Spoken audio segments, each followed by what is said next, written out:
गुरुदेव, आरती लेते समय थाली में पैसा क्यों डाला जाता है, क्या नियम है? बहुत सारे लोग इस बात को मुझसे पूछते हैं, लेकिन आज सही जगह पर पूछा गया है। कई बार होता क्या है कि जब हम आरती लेते हैं तो आपने देखा होगा, आरती लेते समय हम पैसा डालते हैं या आरती लेने के बाद डालते हैं या आरती करते के समय, दोनों जगह अलग अलग नियम है। कई बार ऐसा होता है।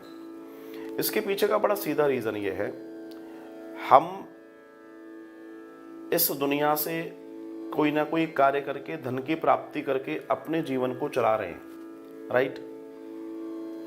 जो आरती है वो आर्च को हरती है, हमारी विपदाओं को, हमारी बुराइयों को हरने वाली है आरती।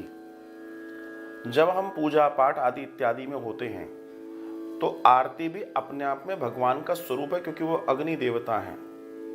और जब आरती आपके पास पहुंची है तो भगवान को होकर पहुंची है।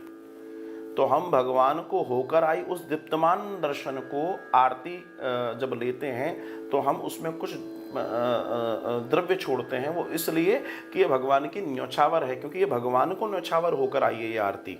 तो हम भगवान को न्यौछावर करते हैं द्रव्य के रूप में। द्रव्य के रूप में क्यों करते हैं?